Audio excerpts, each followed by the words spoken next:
हाँ बेटा, हमने बात करी थी लास्ट टर्म पे open and close organ pipe की। हालांकि मैंने तुम्हारे स्टैंडिंग वेव समझा दी थी। स्टैंडिंग वेव का फॉर्मेशन इसलिए नहीं दिखाया क्योंकि अपने पास लिमिटेड टाइम है। फिर भी एक छोटा सा तुम्हारे को मैं बात बता देता हूँ। जैसे इसको वेरिएबल में लिखते हैं बेटा, देखो एक स्टैंडिंग वेव के फॉर्मेशन पे भी क्वेश्चन बनते हैं, ऐसा नहीं है नहीं बनते हैं। मैं तुम्हें बता देता हूँ उसका मेन मुद्दा। बेटा स्टैंडिंग वेव बनती है एक इंसिडेंट वेव और एक रिफ्लेक्टेड वेव की ओवरलैपिंग से। याद है रिफ्लेक्टेड वेव की इक्वेशन लिखना बताई थी मैंने। रिजिड एंड होगा तो उल्टी होकर आएगी और लाइट एंड होगा तो वैसी की वैसी आ जाएगी। उन दोनों की जब ओवरलैपिंग होगी तो स्टैंडिंग वेव बनेगी। उसमें फिर वो नोड एंटी नोड वो तो दो प्रोग्रेसिव वेव की ओवरलैपिंग से स्टैंडिंग वेव बनती है। किससे बनती है बेटा? दो प्रोग्रेसिव वेव की ओवरलैपिंग से। अब जैसे मैंने एक वेव लिखी y1 बराबर a1 sin या small a sin omega T minus के एक्स। आपको बहुत अच्छे से पता है फॉरवर्ड एक्स डायरेक्शन में जा रही है और इसका एम्पलीट्यूड ए है। अच्छा इसकी रिफ्लेक्टेड वेव ये इंसिडेंट वेव है, इसी की रिफ्लेक्टेड वेव होनी चाहिए बेटा। अब अगर रिजिड एंड है तो माइनस से आ जाएगा और अगर फ्री एंड है तो प्लस से आ जाएगा। मैं फ्री एंड से लेता हूं, है ना, ये प्लस ये। सर ये अंदर प्लस क्यों लगाया? ओमेगा के वही क्यों रखे? उसी रस्सी पर मैं उसी स्पीड से चलेगी और फ्रीक्वेंसी सेम होगी, स्पीड वही होगी तो के भी वही होगा। सब समझा रखा मैंने। और अंदर प्लस इसलिए क्या क्योंकि वेव ने अपनी डायरेक्शन ऑफ प्रोपगेशन उल्टी खुद उल्टी नहीं हुई पर ये। अब इन दोनों की ओवरलैपिंग करके सॉल्व करूंगा ना बेटा तो y नेट बेटा मैं डायरेक्ट लिख रहा हूं मैंने लाल। तो ये दो a sin a minus b sin a plus b के फार्मूले फॉलो करो। माइनस वाला पार्ट बढ़ जाएगा, प्लस वाला ऐड होंगे। प्लस वाले में sin ओमेगा t cos के x आएगा जो भी आएगा। Sorry a sin a cos b sin a cos b omega t minus के x। ठीक है तो sin ओमेगा t cos के x आएगा। तो ये आ जाएगा बेटा 2a cos, है ना, घर पे बेटा घर पे cos के x sin omega t। This is the standing wave. जो स्टैंडिंग वेव फॉर्म होगी वो स्टैंडिंग वेव की इक्वेशन ये है, ठीक है ना, 2a cos kx। This is the amplitude. ये एम्पलीट्यूड वाला पोर्शन है, ये एम्पलीट्यूड वाला पोर्शन है, ठीक है ना बेटा। तो ये अब मैं बोल दूं ये एम्पलीट्यूड वाला पोर्शन है। अच्छा इसमें काम की बात देखो, जो इंडिविजुअल वेव थी, ध्यान रखना स्टैंडिंग वेव खुद नहीं चलती है लेकिन वो बनती चलती भी वेव से, दो प्रोग्रेसिव वेव की ओवरलैपिंग से। उस प्रोग्रेसिव वेव का amplitude of progressive wave, amplitude of progressive wave of component progressive, मैं तो इसकी component progressive wave, amplitude of component progressive wave is a, ठीक है एम्पलीट्यूड। तो then amplitude of standing wave बोलो। अच्छा एम्पलीट्यूड की बात करो तो मैक्सिमम नहीं हो गया, अंडरस्टूड है एंटी नोड का एम्पलीट्यूड स्टैंडिंग वेव। बोलो कितना हुआ स्टैंडिंग वेव का एम्पलीट्यूड 2 है। तो अगर कंपोनेंट प्रोग्रेसिव वेव का एम्पलीट्यूड a है तो उनसे बनने वाली स्टैंडिंग वेव एम्पलीट्यूड यानी कि एंटी नोड का एम्पलीट्यूड 2 होगा। ध्यान रखना डबल। अच्छा और मैं बोल दूं इसके जैसे इसके अंदर जो ओमेगा टी और kx थे वो रहे वैसे के वैसे। देखो जब आप sin a प्लस b और sin a माइनस b के फॉर्मूले लगा के एक्सपेंड करोगे तो a और b चेंज नहीं होते, ओमेगा टी और kx वही रहेंगे। देखो ओमेगा टी और kx वही रहेंगे, सिर्फ इधर उधर हो गए। जैसे यहां देखो ना sin omega T minus kx तो आपने एक्सपेंड करा तो sin a cos b cos a sin b, a और b रहे और मैं डबल हुए ना हाफ हुए। तो मैं बोल दूं a और b वही रहेंगे। तो क्या मैं बोल दूं इसका जो कोएफिशिएंट ऑफ x है, स्टैंडिंग वेव का जो कोएफिशिएंट ऑफ x है और जो कोएफिशिएंट ऑफ t है वही ओमेगा और k है, वही प्रोग्रेसिव वेव के भी ओमेगा और k है। जो स्टैंडिंग वेव के ओमेगा और t है वही ओमेगा और k है, वही प्रोग्रेसिव वेव के ओमेगा और k है। तो बोल दूं अपन इस स्टैंडिंग वेव से component speed of component progressive wave component progressive wave की स्पीड कितनी होगी बोलो, v wave is equal to omega by k। ध्यान रखना this is not speed of standing wave, this is component progressive wave की speed है। खूब question आते हैं इस पे। और ये एम्पलीट्यूड किसका एम्पलीट्यूड है? स्टैंडिंग वेव का नहीं है, स्टैंडिंग वेव का एम्पलीट्यूड है किसका? ये किसका है? कंपोनेंट प्रोग्रेसिव वेव का। एक क्वेश्चन करो देखो, if standing wave is given bye strings of the wave is given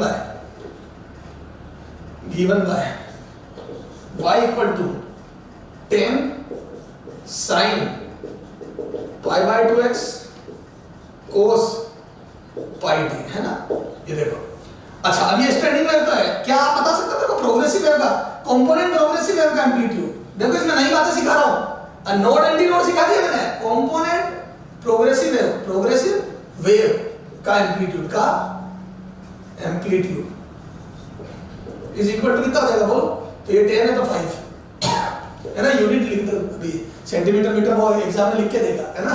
अच्छा component velocity of component speed speed of component progressive है। जो कंपोनेंट प्रोग्रेसिव है उसकी स्पीड बताओ, बिल्कुल बता देंगे। v wave is equal to omega by k. Omega कितना हो गया बेटा? पाई। के कितना हो गया? Pi by 2। ये घट गया 2 मीटर पर सेकंड। तो जो कंपोनेंट प्रोग्रेसिव वेव है इस रस्सी पे, वो 2 मीटर पर सेकंड जा रही है और रिफ्लेक्टेड वेव भी 2 से आ रही है और ओवरलैपिंग हो रही है। तो 2 मीटर पर सेकंड से वेव आगे गई, रिफ्लेक्टेड वेव भी 2 से ही ओवरलैप हुई और ये सारा हिसाब हो गया। समझ गए? तो कंपोनेंट प्रोग्रेसिव वेव की स्पीड निकाल सकता हूं मैं, कंपोनेंट प्रोग्रेसिव वेव का एम्पलीट्यूड निकाल सकता हूं। तो हम एक स्टैंडिंग वेव से कंपोनेंट वेव की बातें कर सकते हैं, बड़े आराम से कर सकते हैं, कोई दिक्कत नहीं है। समझ गए? तो सर ये तो सारी बात हमारे समझ में आ गई। अच्छा अब और आगे देख, तो 2 इंसिडेंट और रिफ्लेक्टेड वेव्स से मिलकर एक स्टैंडिंग वेव बनती है। स्टैंडिंग वेव में अपन ने देखा, आप देखो ए कोस, देखो ध्यान देना, जब यहां पर देखो अगर अपन ने फ्री एंड लिया तो याद है 2a कोस kx sin ओमेगा टी है। बेटा अभी करा था ना रे, sin a cos भी जुड़ गए थे क्योंकि याद है वो रिफ्लेक्टेड वेव में बाहर प्लस था। अब सुनना, अगर यहाँ पे cos आ जाता है तो मैं बोल दूं x बराबर 0 पर एम्पलीट्यूड मैक्सिमम आएगा। एम्पलीट्यूड मैक्सिमम मतलब एंटी नोड से शुरुआत होगी। किससे शुरुआत होगी? एंटी नोड से शुरुआत। तो बेटा ये ध्यान रख लेना, जब भी आपको जिंदगी में कभी कोई इंसिडेंट वेव की इक्वेशन देवे प्रोग्रेसिव वेव की और बोले कि इसकी रिफ्लेक्टेड वेव से ओवरलैपिंग कराने पर या दोनों की इक्वेशन देके पूछे कि स्टैंडिंग वेव में बताओ x बराबर 0 पे नोड बनेगा एंटी नोड, तो जब यहाँ पे kx वाला कंपोनेंट कोस होगा तो बनेगा एंटी नोड से शुरुआत होगी, क्योंकि x बराबर 0 पर एम्पलीट्यूड मैक्सिमम आएगा और जहां एम्पलीट्यूड मैक्सिमम होता है वो एंटी नोड होता है। तो cos kx में किसमें? cos kx में एंटी नोड से शुरुआत होगी।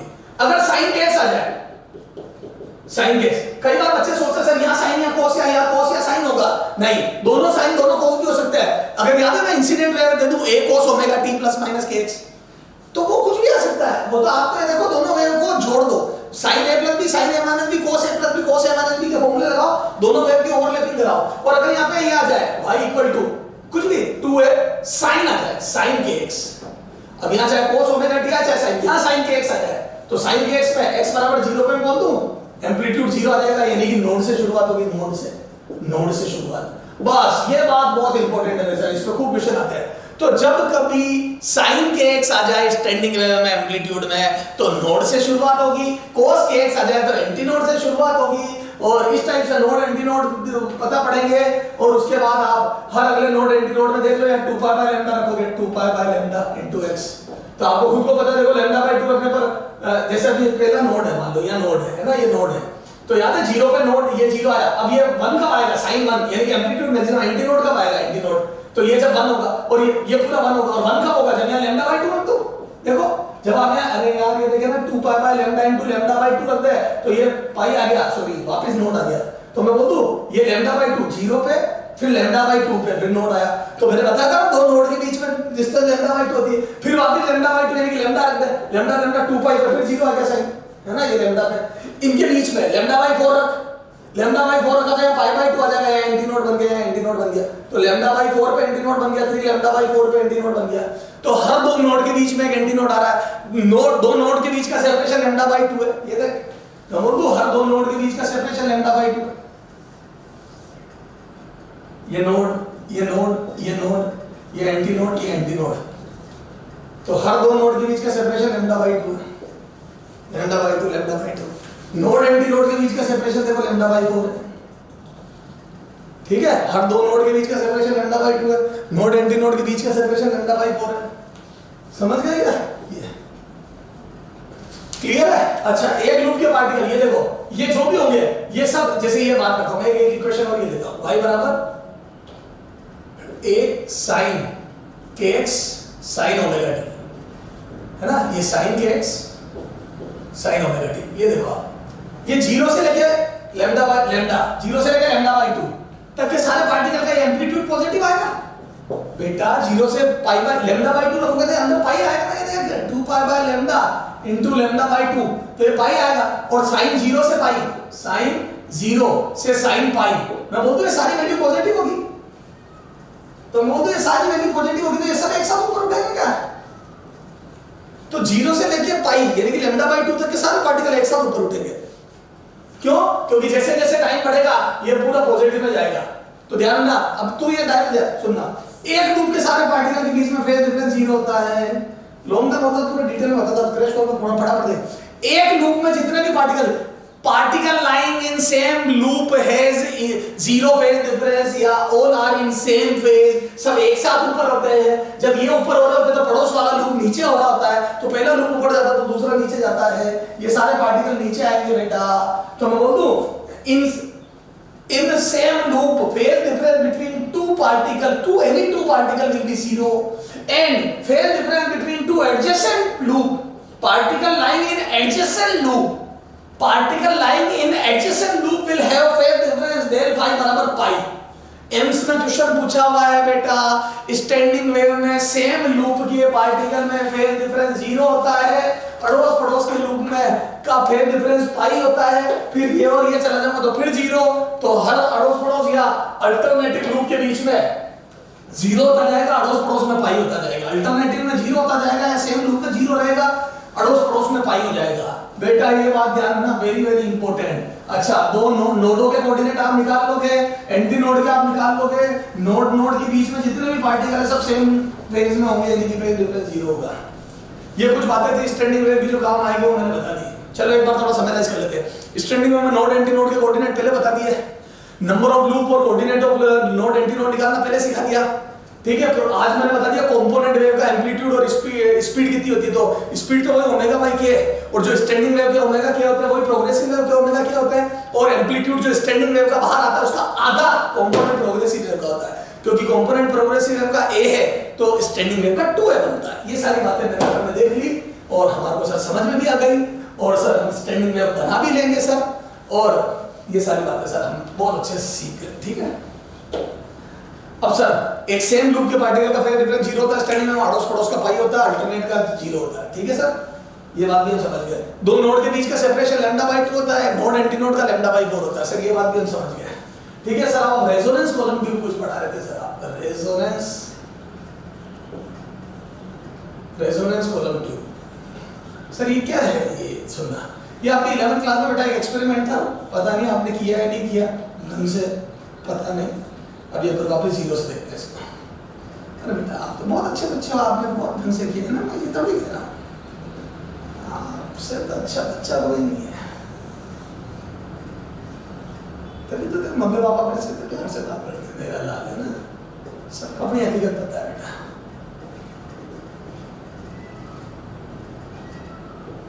ये सर थोड़ा थोड़ा याद आया बेटा, थोड़ा थोड़ा ही आएगा मेरे लाल।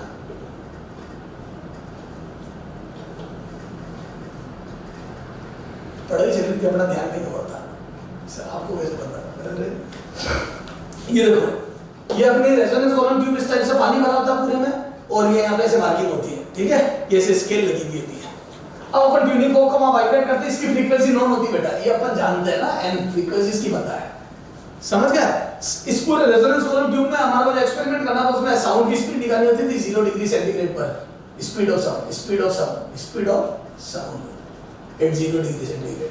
सर 0 क्यों मैंने बताया था, 0 पे निकालोगे तभी तो सबको कंपेयर कर पाएगा एग्जामिनर, तो 0 पे स्पीड निकालेंगे। सर कैसे निकालोगे बेटा, बड़ा आराम से, फ्रीक्वेंसी पता है और आपको पता है v बराबर l लैम्डा होता है, ये वेरी वेल नोन फार्मूला है। अगर आपको फ्रीक्वेंसी नोन है किसी भी तरीके से लैम्डा निकालना, कैसे निकालेंगे, यही तो कल की बात है मेरे लाल, तो अब अपने को किसी भी तरीके से लैम्डा निकालना है। सर कैसे निकालेगा अभी देख, अब अपन क्या करेंगे, यहाँ से ये टेप खोल के पानी खाली करते जाएंगे, पानी खाली करता जाऊंगा बेटा, थोड़ा सा मैं जल्दी में बता रहा हूँ। तो पहली तेज आवाज, जब हमारे को तेज आवाज सुनाई देती है, जब एक्सपेरिमेंट करते हैं बेटा, इसको ट्यूनिंग फोक को पेड़ पे मारते हैं और फिर यहाँ पे लगाते हैं, तो यहाँ पे आपको पता है ओपन एंड पे एंटी नोड बनेगा, और सबसे बेसिक वेव जब बनेगी तो यहाँ नोड बनेगा।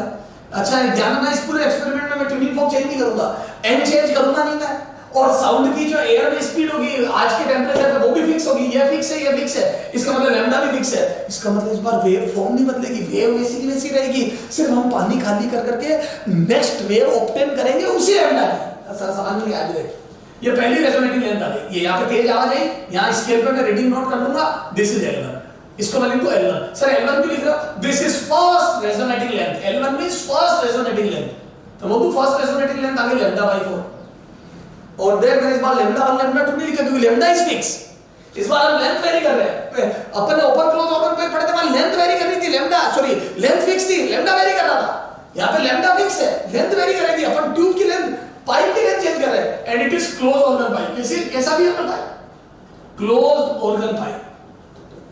तो it behave like close organ pipe. तो ये क्लोज ऑर्गन पाइप की तरफ ये देखो, एक एंड क्लोज है ये, तो यहाँ बना नोड और यहाँ बना एंटी नोड, ठीक है। अगली तेज आवाज, इसी के पैरेलल डायग्राम बना रहा हूं ताकि तुम्हारे को फील आए ना बेटा, देखना ध्यान से बेटा। अगली तेज आवाज कब आएगी रे? ये वेव चेंज नहीं होगी मेरा लाल, देख ले वही लैम्डा बना रहा हूं।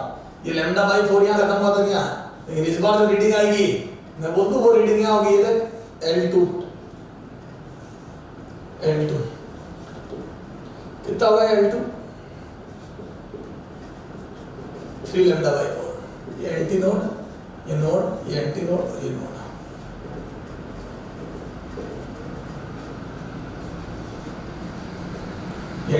ठीक है, 3 लैम्डा बाई 4। तो पहला आया लैम्डा बाई 4। दूसरा क्या मैं बोल दूं second reading would be 3 times of first reading. First reading की 3 गुना सेकेंड रीडिंग होगी अगर लैम्डा हो गया तो देखो लैम्डा बाई 4 का 3 गुना। बिल्कुल बेटा। तो जो लोग ज्ञानी हैं वो इस एक्सपेरिमेंट में पहली रीडिंग ईमानदारी से निकालते हैं, दूसरी में वाइवानी करके 3 गुना लिख देते हैं। उसके लिए अक्ल होनी चाहिए। अब समझ नहीं? अच्छा अगली बता, दिमाग लगा, एक लूप और बढ़ जाएगा। ये देख यहाँ पे तो लैम्डा बाई 4 थोड़ा रफ डायग्राम बना रहा हूँ। क्रैश कोर्स है मेरे लाल, ये कोर्स भी तो कंप्लीट करना है। तो मैं बोल दूं अगली आ जाएगी L3 बराबर कितनी 5 lambda by 4, 5 Guna of first. तो पहली रीडिंग की 3 गुना दूसरी, 5 गुना तीसरी, ऐसे में nth यदि थर्ड रेजोनेटिंग लेंथ। दिमाग लगा मेरे लाल, nth रेजोनेटिंग लेंथ बोल, L nth। देखता हूं कौन बताता है। तो मैं बोल दूं फर्स्ट में आया लैम्डा बाई 4, सेकंड में आया 3 लैम्डा बाई 4। क्या मैं बोल दूं लैम्डा बाई 4 के ऑड मल्टीपल आ रहे हैं तो दो बातें बनती है, तो 2n+1 या 2n-1 लैम्डा बाई 4। फिर अक्कल लगा, एक फर्स्ट रेजोनेटिंग लेंथ में 1 रखने पर लैम्डा बाई 4 आना चाहिए, यहां 1 रखने पर 2 प्लस कर दूंगा तो 3 आ जाएगा माइनस। ये मेरे लाल ऐसे लिखते हैं। तो ऑड मल्टीपल में 2n+1 2n-1 दोनों लिखो और n की वैल्यू 1 रख के चेक करो, जैसा अपने याद है ओपन पाइप में प्लस आया था, समझ गए? सॉरी क्लोज पाइप में प्लस आया था, याद आया? तो सर याद आया। सर ये nth रेजोनेटिंग लेंथ क्यों लिख गई बेटा? वेरी वेरी इंपॉर्टेंट, क्योंकि वो रेजोनेटिंग लेंथ से लैम्डा निकला है इधर से। अब देख समझना इसमें क्वेश्चन कैसे आता है। तो देखो स्टार मार्क करके देख, थ्योरी के पॉइंट्स जिससे क्वेश्चन हो गया। रेशियो ऑफ रेजोनेटिंग लेंथ्स देख कितना आ रहा है, L1:L2:L3 Lnth कितना आएगा, 1:3:5 2n-1 ये आ गया ratio. 1:3:5:5 2n-1 this is the ratio, ठीक है। अच्छा अब देखो बेटा nth रेजोनेटिंग लेंथ कितनी है बेटा? nth रेजोनेटिंग Lnth, ये याद रखना, ये Lnth, उसके बाद ये सेकंड, ये फर्स्ट, ठीक है, थर्ड। अच्छा अब क्या सुनना, तेरे को लैम्डा निकालना, बेसिकली तेरे को साउंड की स्पीड निकालनी है, n पता है, फ्रीक्वेंसी पता है, क्वेश्चन में देगा तेरे को लैम्डा निकालना है। तो लैम्डा करेगा या तो बोलेगा number if first resonating length is फलान जी, अगर फर्स्ट रेजोनेटिंग लेंथ फलान जी है तो मैं उसका 4 टाइम्स कर दूंगा, लैम्डा पता पड़ जाएगा। देखो फलान जी * 4 बराबर लैम्डा। अरे बोलो जैसे मैंने बोल दिया 15 सेंटीमीटर फर्स्ट रेजोनेटिंग लेंथ है तो 15 बराबर लैम्डा बाई 4, तो लैम्डा बराबर आ गया कितना, 60 सेंटीमीटर। अब आपको n पता है 60 सेंटीमीटर रखो, आप आंसर आ गया साउंड की स्पीड। पर वही गिवन टेंपरेचर पे जो लेबोरेटरी का टेंपरेचर है, सर जीरो पे कैसे निकालेंगे? याद कर एक रिलेशन लिखाया था, VT डिग्री सेंटीग्रेड बराबर V0 + 0.61 T, उससे तो जीरो की निकाल ले। एक क्वेश्चन भी कराया था मैंने वहां, याद आया? 20 डिग्री से, हाँ सर याद आया। अच्छा सुन, तो या तो फर्स्ट, अगर मैं बोल दूं थर्ड रेजोनेटिंग लेंथ, तब तो तेरे को पता है पहली की 3 गुना दूसरी होती है 5 गुना, तो 5 लैम्डा बाई 4 बराबर 15 सेंटीमीटर। अगर 15 दिए तो वहां से लैम्डा निकाल ले। आपको रेजोनेटिंग लेंथ का नंबर दिया नहीं कि तुमने लैम्डा निकाला नहीं, तो एक तो वो रेजोनेटिंग लेंथ का नंबर देगा, तो मैं वो nth का लिख दिया। सर ये nth क्यों कर रहे हो बात? बेटा आगे की तो तू गिन लेगा, पहली लैम्डा बाई 4, दूसरी 3 लैम्डा बाई 4, तीसरी 5 लैम्डा बाई 4। अगर तेरे से बोल दिया 21वीं रेजोनेटिंग लेंथ ये है, तो बेटा तेरे को पता ना तेरी हालत कैसी हो जाएगी बायोलॉजी के पढ़े, ठीक है। तो अगर वो 21वीं रेजोनेटिंग लेंथ देगा तो तू कैसे गिनेगा? तो फिर ये फार्मूला काम में ले, या n बराबर 21 रख दे, आ गया 43 लैम्डा बाई 4। अब कैलकुलेशन फटाफट हो जाएगी। उसने 430 दे दी तो आप 43 लैम्डा बाई 4 बराबर 430 कर दो, लैम्डा बराबर 40 सेंटीमीटर आ गया। तो nth याद होना बहुत जरूरी, क्योंकि वो दूर की रेजोनेटिंग लेंथ देगा तब ये काम आएगा। पास की जगह तो मैं यूं ही गिन लूंगा 1 3 5 7। ओके सर कर लेंगे। अच्छा एक तो लैम्डा निकालने का तरीका हो गया, रेजोनेटिंग लेंथ का नंबर दे रहा। एक देता वो difference between two successive resonating length, to successive resonating Ln minus Ln minus 1 is equal to बोलो तो ये आ जाएगा बेटा कितना, कोई सी भी ले ले, सेकंड माइनस 1 करते चल, सेकंड माइनस फर्स्ट, अरे कोई सी भी ले ले यार, तो सेकंड माइनस फर्स्ट कर तो 3 ये आ जाएगा लैम्डा बाय 2, कोई सी भी ले ले। दो सक्सेसिव रेजोनेटिंग लेंथ, दो कंसेक्यूटिव रेजोनेटिंग लेंथ का डिफरेंस होता है लैम्डा बाय 2, तो मैं बोल दूं लैम्डा बराबर आ जाएगा twice of successive difference between two successive resonating length, difference between two successive resonating length, तो twice of difference between two successive resonating length, ये होता है लैम्डा। समझ गए क्या? तो लैम्डा सर कुछ क्वेश्चन अभी करते हैं, कुछ क्वेश्चन उससे क्लियर होगा बेटा। चलो ये पॉज करके नोट कर लेना बेटा, वेरी यहां से गारंटी ले रहा हूं क्वेश्चन आएगा बेटा। अभी तक जितनी भी बातें मैंने वेव मोशन पढ़ी उसमें सबसे इंपॉर्टेंट बात है जो वेव पढ़ा है, रेजोनेंट कॉलम ट्यूब एक्सपेरिमेंट। ठीक है देखो इधर देखना बेटा, इधर सुनो। if frequency of tuning fork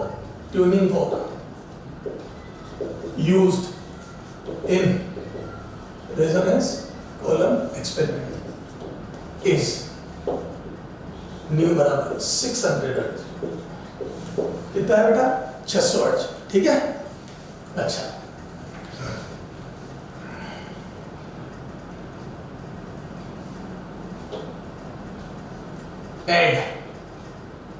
and first resonating length is 15 centimeter.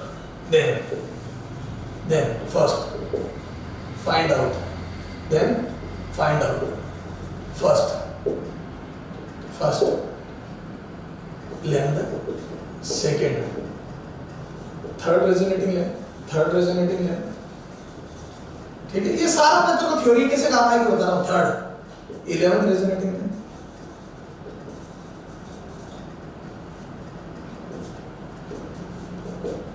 Speed of sound in air at given temperature, बस तेरे ऐसा कर दिया एट गिवन टेंपरेचर, जीरो पे मत दिखा, गिवन टेंपरेचर करेंगे। सर कैसे करेंगे? अरे मेरे लाल बड़ा आसान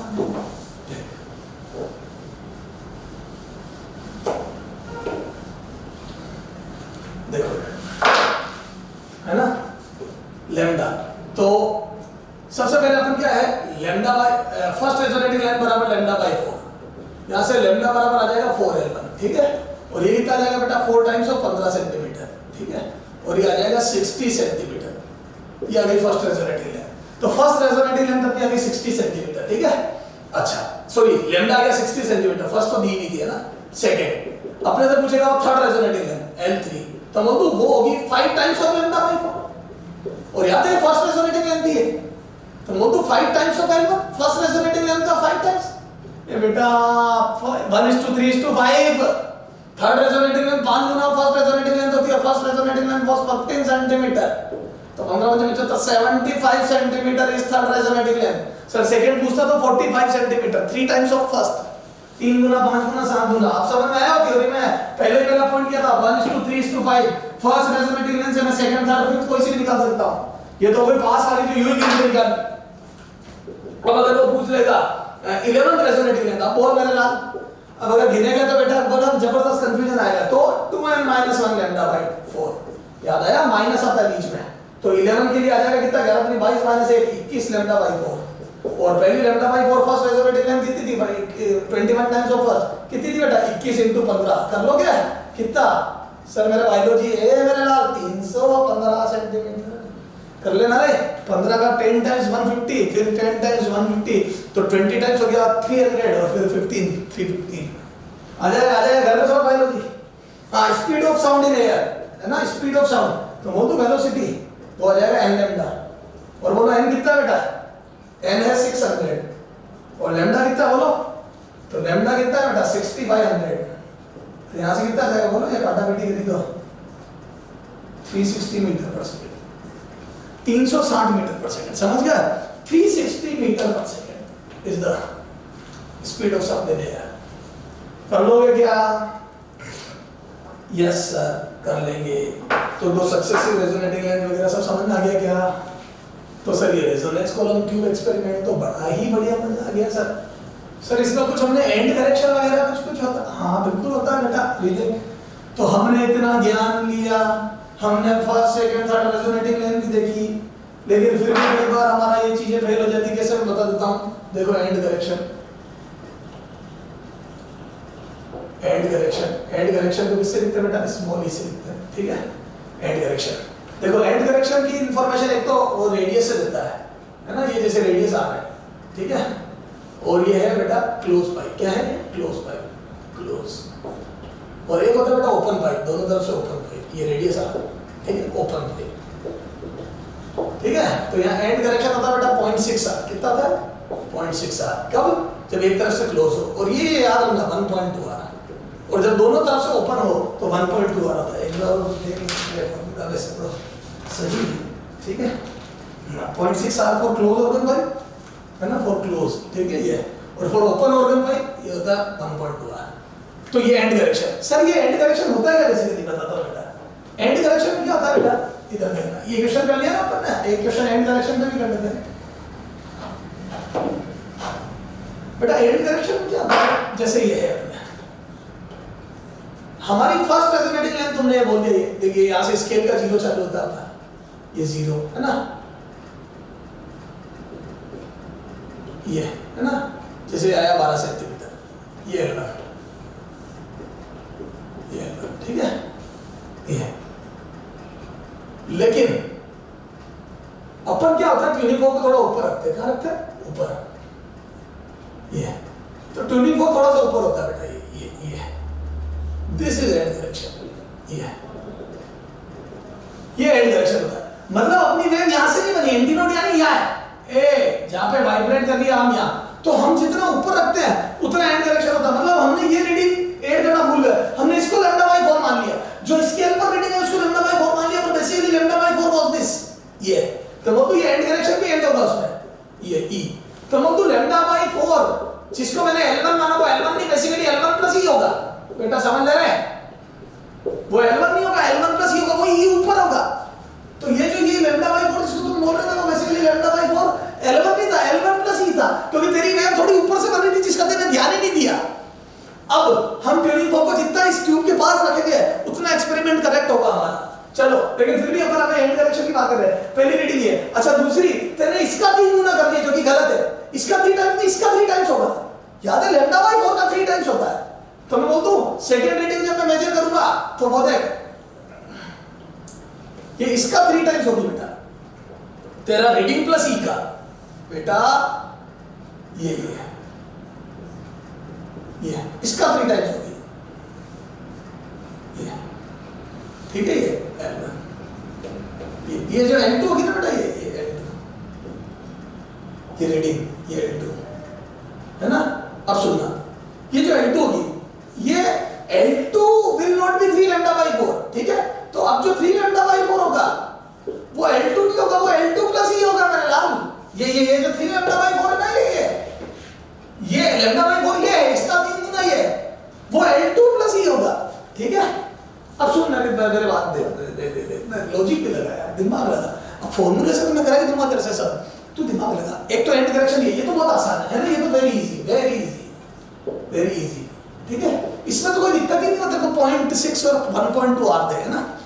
बात आती है यहाँ, देख तेरी ये पहले रेजोनेटिंग लेंथ है, उसमें ई जोड़ेगा तो λ/4 होगा। तो मन में सोच, जैसे मैंने तेरे को बोला, if first resonating length is 11 centimetre, तेरे दिमाग में फट आ गया फर्स्ट रेजोनेटिंग लेंथ 11 सेंटीमीटर, तो दूसरी आ जाएगी 33। बिल्कुल तू सही है तेरी जगह, लेकिन अगर मैं तेरे को ये बोल दूं 33 नहीं आ रही है ना, 36 आ रही है, क्या तू मेरी बात पे यकीन करेगा? सेकेंड रेजोनेटिंग लेंथ 35 आ रही है, 35। तू कर लेगा, क्यों करेगा? क्योंकि तेरे को पता है 11 का 3 गुना तो नहीं हो रहा 3 टाइम्स। क्यों नहीं हो रहा? क्योंकि देयर इज एंड करेक्शन। तो मैं अगर पहली और सेकंड रेजोनेटिंग लेंथ तेरे को दूं और उनमें 3 टाइम्स का रिलेशन नहीं बैठ रहा तो समझ जाना एंड करेक्शन है। ये बड़ी जबरदस्त इंफॉर्मेशन है। तो या तो तेरे को वो रेडियस दे देगा, या तो क्वेश्चन में तेरे को रेडियस ऑफ पाइप दे देगा, तो समझ जाना एंड करेक्शन की बात करना चाहता है। और या फिर तेरे को दे देगा वो फर्स्ट और सेकंड रेजोनेटिंग लेंथ दे देगा, या फर्स्ट थर्ड जो भी दे देगा उनमें 3 और 5 का रिलेशन ही नहीं बैठ रहा होगा, तो समझ जाना एंड करेक्शन है। चलो फिर आसान कर देंगे। And radius of pipe, cross sectional radius of pipe is 6 centimetre. कितनी है? Sorry 5 centimetre. Then second resonating ठीक है। मैं भी लैम्डा अच्छा लैम्डा भी विल बी आल्सो लैम्डा। अब सुन, एक मैंने पूछा था लैम्डा और ये पूछा सेकंड। अच्छा ये क्वेश्चन नहीं गया तो क्या मैं बोलूं तेरे को फर्स्ट रेजोनेटिंग लेंथ 11 थी, तेरे दिमाग में 33 आ रही है सेकंड रेजोनेटिंग लेंथ, लेकिन मैंने साथ में रेडियस ऑफ पाइप भी दे दी, cross sectional radius of pipe. ये हिंट है कि मैं एंड करेक्शन की बात करना चाहता हूं। चलो इसका सॉल्यूशन देख। क्या मैं बोल दूं एंड करेक्शन वुड बी 0.6 था? सर आपको कैसे पता 1.2 आर लगाओ? सर आपको किसने कहा ये क्लोज ओपन पाइप है? बेटा जी this is close open pipe. क्यों? क्योंकि आपको ये जो रेजोनेंस कॉलम ट्यूब होता है उसमें एक तरफ पानी भरा होता है, वो क्लोज एंड होता है। तो ये है ना, समझ गए? तो यहाँ पे आ जाओ 0.6 into r 5 सेंटीमीटर और ये आ गया 3 centimetre. There is 3 centimetre and correction. तो क्या मैं बोल दूं लैम्डा बाई 4 जिसको तुम L1 बोला करते थे वो बेसिकली L1 प्लस ई हो गया और वो हो जाएगा 11 सेंटीमीटर। तेरी लैम्डा बाई 4 11 सेंटीमीटर नहीं है, तेरी गलत फहमी है, plus 3 centimetre. This is lambda by 4 और यहां से आ जाओ lambda by 4 is equal to 14 centimetre और लैम्डा बराबर 56 सेंटीमीटर। ठीक है, ये आ गया लैम्डा। आपका जो वेवलेंथ है वो 56 सेंटीमीटर है बेटा। ठीक है, आपकी जो वेव बन रही है उसकी लेंथ है 56 सेंटीमीटर और जैसे ही 56 सेंटीमीटर आ गया v बराबर n लैम्डा। ये छोड़ो, अब सेकंड रेजोनेटिंग लेंथ L2। तो क्या मैं बोल दूं L2 प्लस e, पर ये सब सोच दिमाग लगा के सोच। सुनो, अब मेरा L1 आ गया 56 सेंटीमीटर, या मैं बोल दूं लैम्डा बाय 4 आ गया मेरा 14 सेंटीमीटर, ये आ गया 14। तो मेरा लैम्डा बाय 4 14 सेंटीमीटर आ गया, तो मैं बोल दूं इसका 3 गुना विल बी सेकंड। ये रीडिंग नहीं होगी, ये यहां से देख, ये आ गया 14 सेंटीमीटर, ये देखिए आ गया 14 सेंटीमीटर।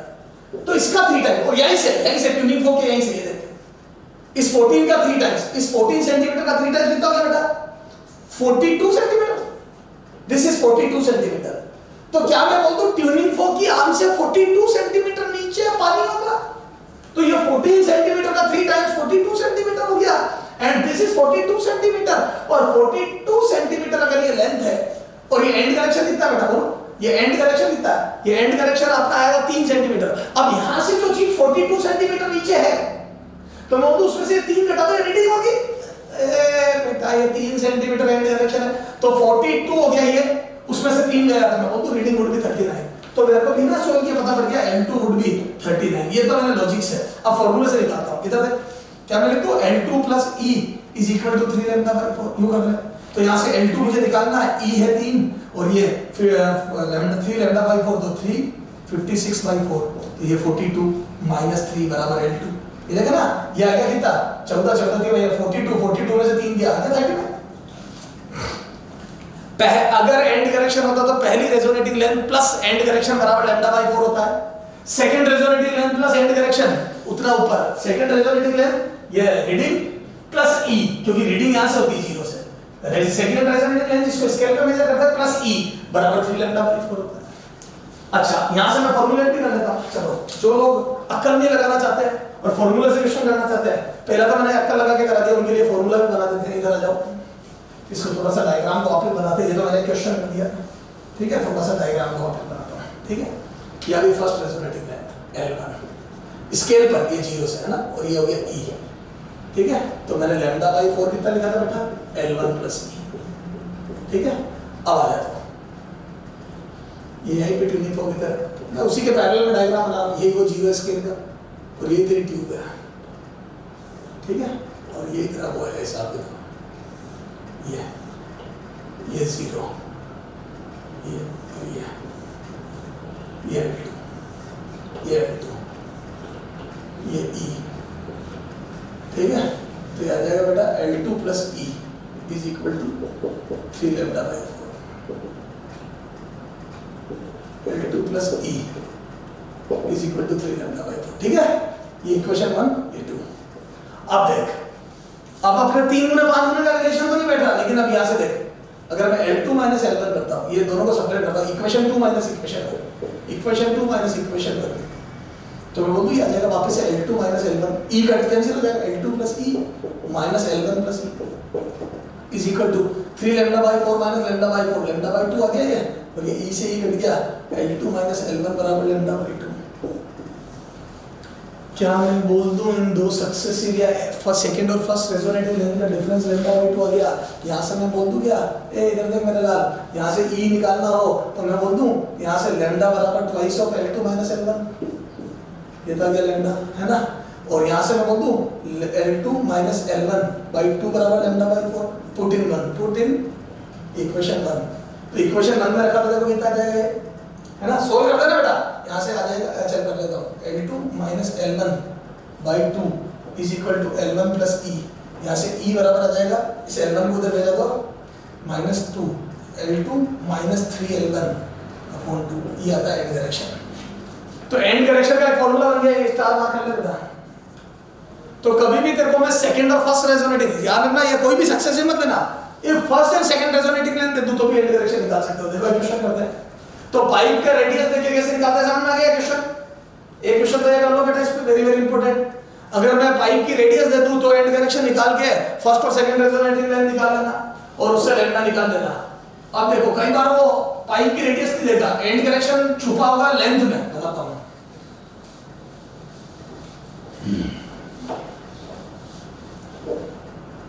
वो देगा if first and second resonating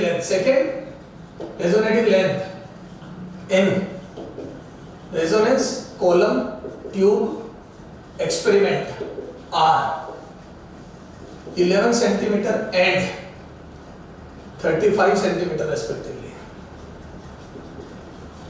then first e end direction, second lambda. End direction बताना और लैम्डा बताना आपको, ठीक है। चलो अब कैसे करें, तो क्या एंड डायरेक्शन है, बिल्कुल है, क्योंकि फर्स्ट रेजोनेटिंग लेंथ अगर 11 है तो सेकेंड 33 आती है अगर एंड डायरेक्शन नहीं होता। तो पहली रेजोनेटिंग लेंथ अगर 11 सेंटीमीटर है तो सेकेंड रेजोनेटिंग लेंथ 33 आती if there is no end direction, है ना। चलो अब देखते हैं कैसे। तो अपन ये देखते हैं कि सॉल्यूशन में देखते हैं।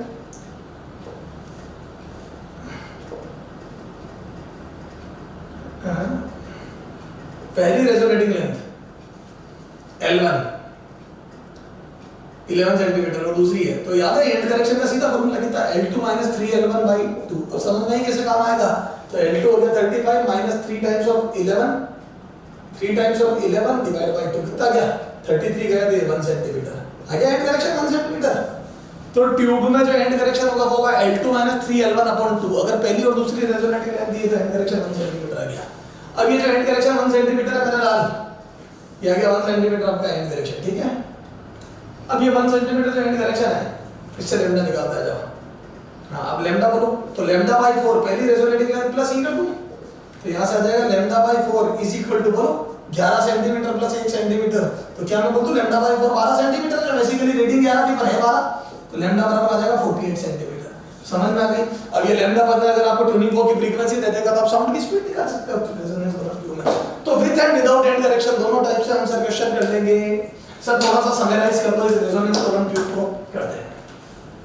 रेजोनेंस कॉलम ट्यूब में हमने क्या क्या पढ़ा बता देता हूं। रेजोनेंस कॉलम ट्यूब में हमने ये देखा बेटा कि रेजोनेंस कॉलम ट्यूब में फर्स्ट रेजोनेटिंग लेंथ जो आएगी, सेकंड उसकी 3 टाइम्स और थर्ड उसकी 5 टाइम्स ऐसे ऐसे करके 2n-1 लैम्डा बाई 4 बराबर nth रेजोनेटिंग लेंथ होती है।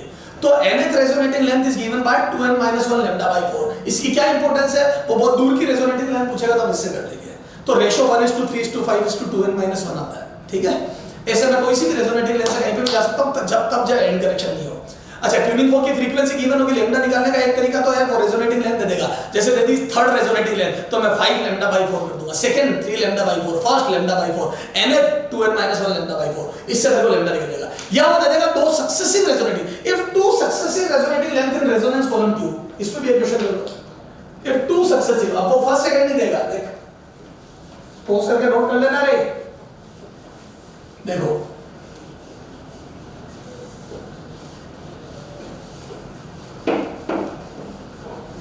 हाँ देख, वही बोल देगा इफ फ्रीक्वेंसी, थोड़ा शॉर्ट में लिख रहा हूं, 600 hertz and to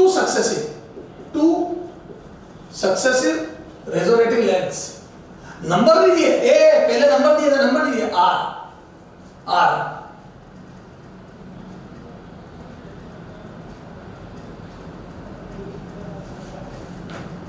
65 centimetre and 91 centimeter respectively. Then lambda and v, है ना, साउंड की स्पीड और लैम्डा पूछ लिया, v 80 डिग्री सेंटीग्रेड, ठीक है, ये दो चीजें पूछ ली। अब बेटा तेरे को मैंने पहले तो दे दिया था फर्स्ट रेजोनेटिंग लेंथ ये है, सेकंड ये है, अब उसने कुछ नहीं बोला, कोई बात नहीं, क्या मैं बोल दूं दो सक्सेसिव, ये देख दिया ना, 2 सक्सेसिव रेजोनेटिंग लेंथ, तो मैं बोल दूं n - n - 1 बराबर लैम्डा बाई 2 होता है। याद कर, एक पॉइंट और लिखा है था थ्योरी में, तो nth और n - 1 के बीच का अंतर तो 91 centimetre - 65 centimetre is equal to lambda by 2। ये कितना आ जाएगा बेटा, 31 में से 5 गया, 26 सेंटीमीटर बराबर लैम्डा बाई 2, तो लैम्डा बराबर 52 सेंटीमीटर आ गया।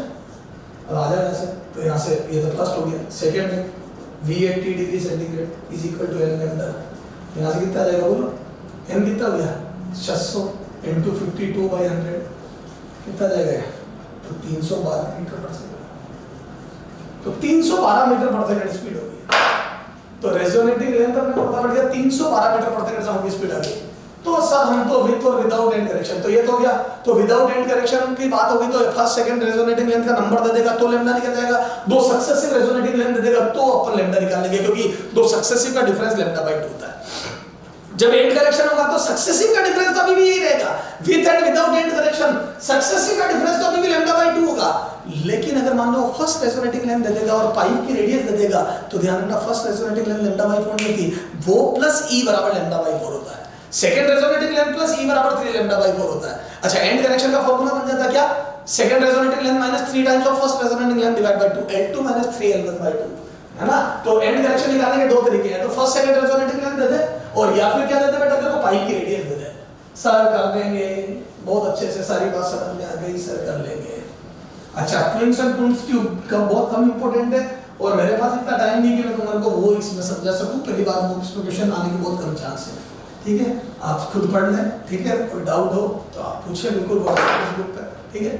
अभी अपन बात करते हैं डॉपलर इफेक्ट, किसकी बात करते हैं बेटा, डॉपलर इफेक्ट्स की, ठीक है। और देखो डॉपलर इफेक्ट, फिर भी टाइम बचेगा बता, डॉपलर इफेक्ट देखो बेटा, डॉपलर इफेक्ट में बेसिकली क्या होता है, रिलेटिव मोशन होता है। क्या होता है बेटा, relative motion between observer and source, उसकी वजह से साउंड को हम तेज और धीरे सुनते हैं। अच्छा, एक इंटरफेरेंस ऑफ साउंड, वो मैं तेरे को वेव ऑप्टिक्स के साथ लाइन की मैं करा दूंगा एंड टू एंड, मैं डबल मेहनत नहीं करूंगा, क्योंकि वहां मैं तेरे को लैम्डा वगैरह सब अच्छे से, वेव नंबर वगैरह बहुत अच्छे से बताऊंगा, तो वहां ये चीजें करेंगे तब अपन साउंड का इंटरफेरेंस भी वहां पढ़ लेंगे, है ना, तो वो चीजें वहां हो जाएगी।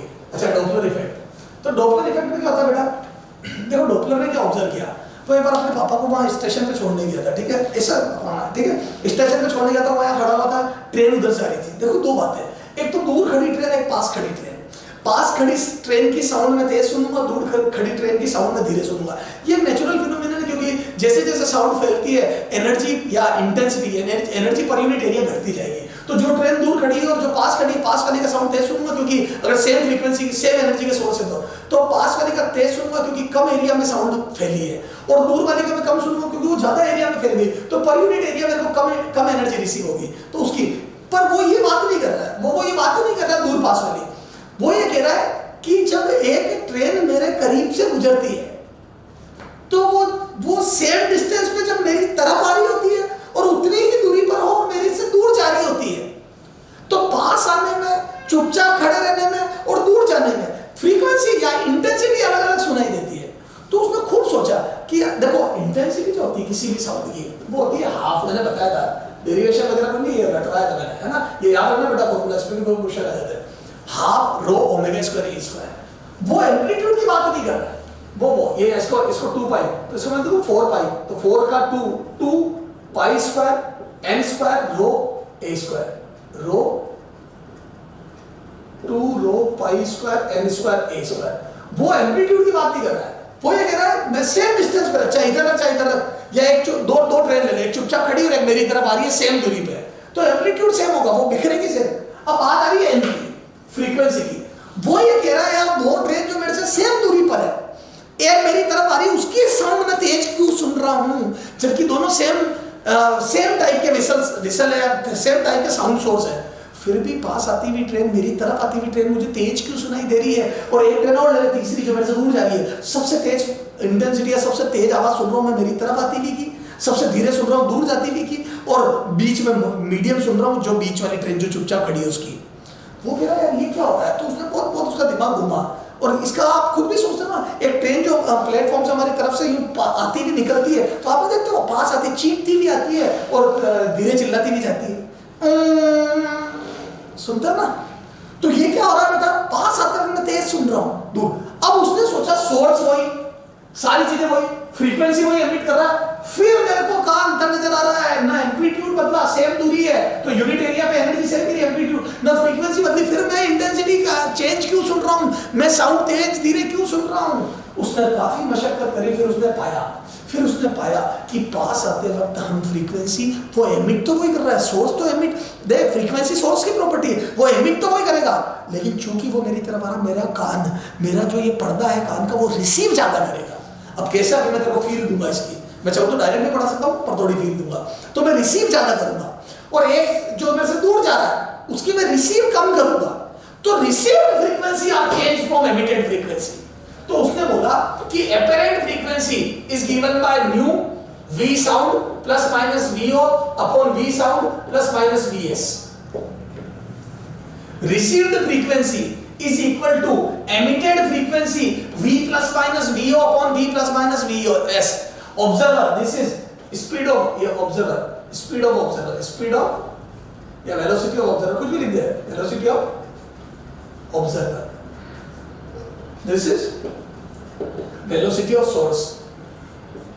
यहाँ पे भी डैश है, बाद में और बताऊंगा इस बात। ये velocity of sound, है ना, या नेट कर देते नेट।